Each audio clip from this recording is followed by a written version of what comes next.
Kamu ditemani sebuah bantal biru, baik saat menutup maupun membuka matamu.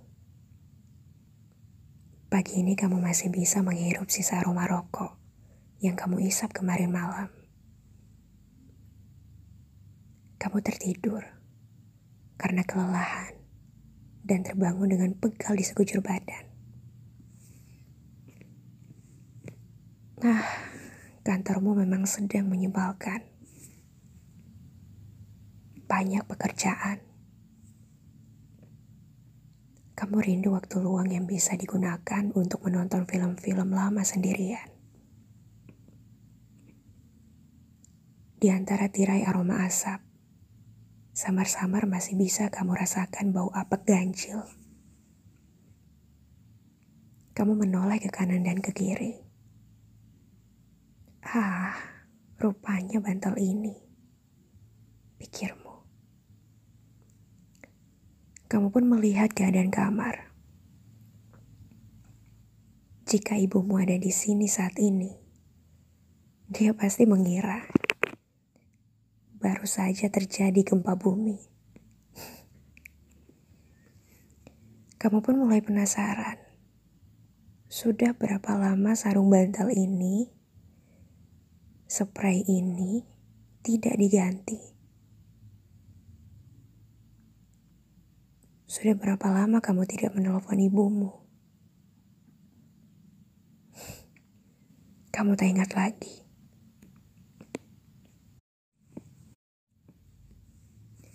Kamu melihat angka-angka hitam di kalender dan menghela napas. Kamu memang pernah berkata bahwa kamu melihat hidupmu sebagai sebuah tapak pada ban kendaraan yang akan terus-menerus bertemu tanah. Lalu udara, lalu kembali tanah. Hingga entah kapan, kamu menyebutnya monoton. Barangkali kamu belum menyadari bahwa kamu sebetulnya tidak pernah menghadapi tanah yang sama, udara yang sama. Sebab hidup ini lebih seperti menjelajahi kota dengan sepeda ketimbang menaiki kereta. Belakangan ini aku sering mendapatkan penglihatan ganjil. Kamu menenggelamkan kepalamu pada bantal. Kamu juga mendadak tak dapat dibaca. Di sini aku pun langsung ketakutan. Apa yang tengah kamu lakukan? Kamu tidak menangis, kan? Ini sebuah ramalan atau adegan yang sedang berjalan.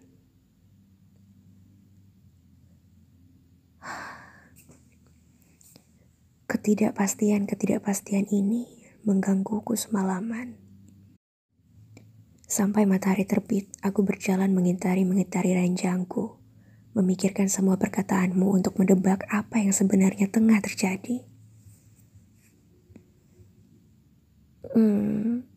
Aku ingat kamu pernah bilang tak ingin menikah.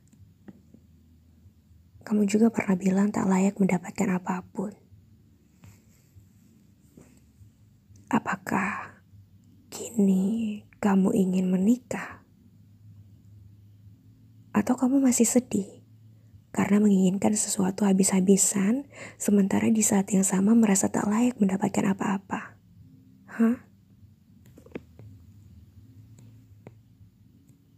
Kamu juga beberapa kali mengatakan sesuatu yang kasar kepada aku dan menyebut dirimu sendiri kasar.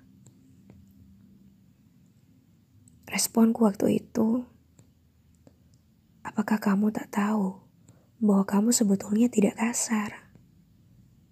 Kamu hanya kesepian.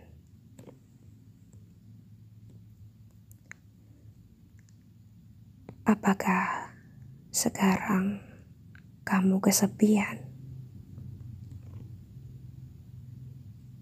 Mungkin kamu belum tahu bahwa di suatu tempat ada seseorang yang tengah menunggumu. Dan hanya kamu yang tahu Berapa lama lagi ia harus menunggu? Apakah kamu paham perkataanku ini? Tak masalah apabila tidak, itu sangat wajar. Sebab, kamu tahu, hidup ini dan segala konsep yang ada di dalamnya memang sangat membingungkan. Lihatlah milikku. Aku terjebak di dalam tubuh saudara kembarku.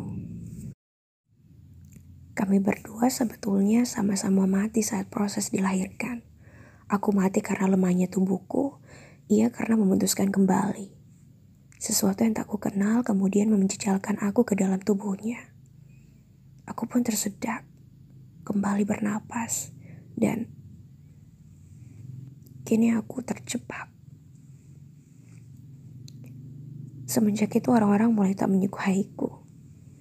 Dengan tubuh saudara kembarku itu, seluruh perilakuku menjadi tak wajar di mata semua orang. Seharusnya laki-laki tidak seperti itu, seharusnya seperti ini.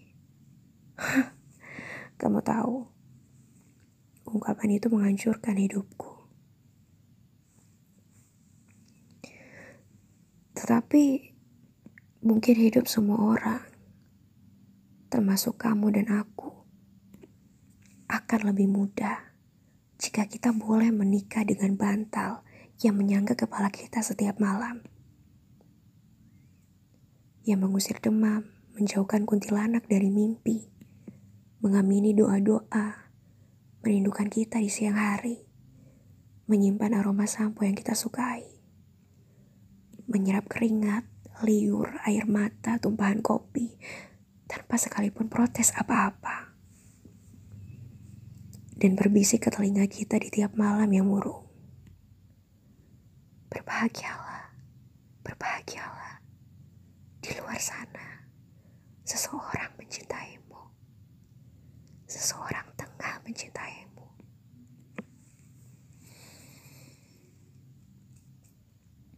Kamu tahu, kurasa tak ada yang mampu mencintaimu seperti bantal biru itu mencintaimu. Bantal biru itu ibarat laut biru, kemana semua rasa sedih dan jenuhmu selama ini bermuara. Dan ia telah berkata kepada mereka, tempat kalian bukanlah di mimpinya.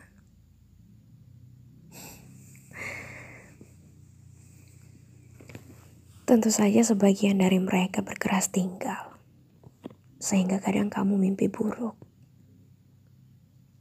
Bahkan aku pernah melihat samar-samar kamu berada dalam kegelapan.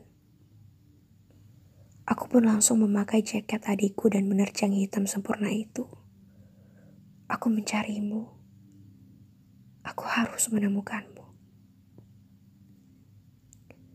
Suatu kali sikut kita bersentuhan dalam gelap. Aku langsung mencoba menggapaimu. Tetapi kamu tak teraih. Aku mencoba memanggilmu tetapi kamu tak menjawab. Kamu telah lari. Mungkin kamu kira akulah si kesedihan. Sosok hitam yang menguntitmu selama ini.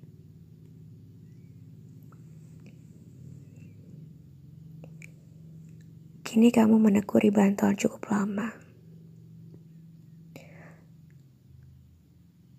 Lalu menghela napas.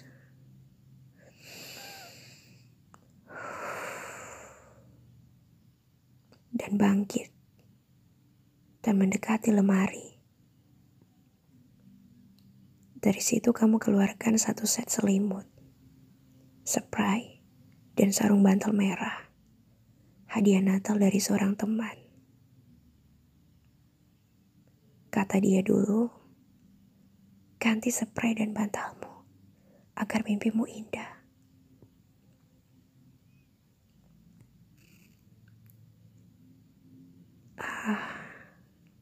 Mendadak kamu kembali tak terbaca.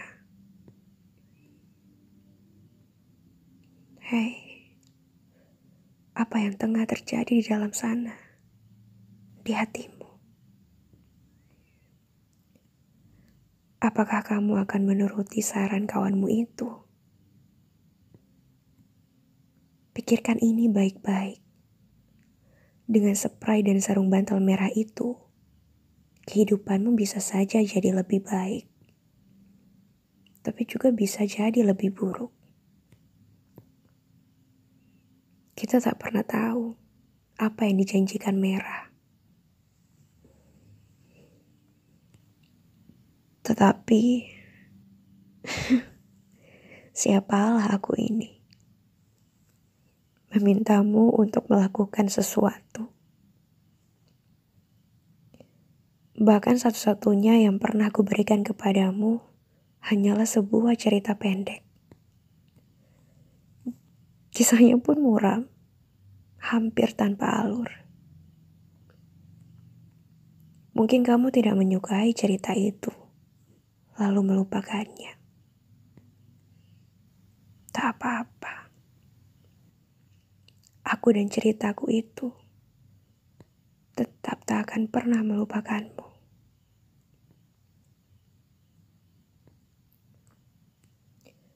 Aku mencari-carimu selama 3 tahun. Dan ketika akhirnya kita bisa terhubung,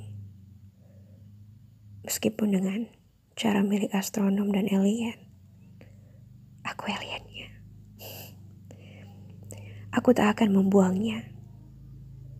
Hanya karena kamu tidak membalas perasaanku. Aku akan terus menggunakan sapu tangan ini. Ya, meskipun ia telah lembab, bau, dan berasing keringat. Sapu tangan ini adalah salib yang mesti kutanggung seumur hidupku.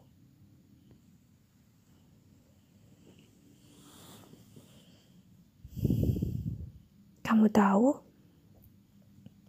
menurutku kamu harus mengirimkan bantal biru itu kepada seseorang yang kamu cintai dan mencintaimu. Agar orang itu bisa belajar darinya. Sebab jelas sekali, sebuah bantal adalah maha guru dalam hal mencintai. Sehingga mungkin untuk sementara waktu, kamu terpaksa tidur tanpa tempat untuk meletakkan kepalamu. Jangan khawatir. Jangan takut. Aku akan menyelinap ke dalam kamarmu ketika kamu tidur. Dan menaruh sebuah buku cerita di bawah kepalamu. Kata pertama pada buku itu adalah kamu. Kata terakhirnya, aku. Aku tak akan menyembunyikan apa-apa. Buku itu adalah sebuah kota yang bisa kamu jelajahi dengan sepedamu. Kota itu sepenuhnya adalah milikmu. Sehingga kamu boleh memulai perjalananmu dari gang manapun. Menyusun sendiri rute yang kamu akan tempuh. Memutuskan untuk melintasi aku, melewati aku, berhenti padaku. Berhenti tidak pada aku.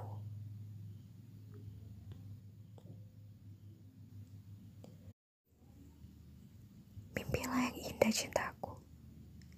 Cerita-ceritaku akan selalu menjagamu. Mereka akan membuat kesedihan itu sibuk membaca mereka. Sehingga tidur melelap sampai kamu membuka mata. Sampai kekasihmu itu tiba.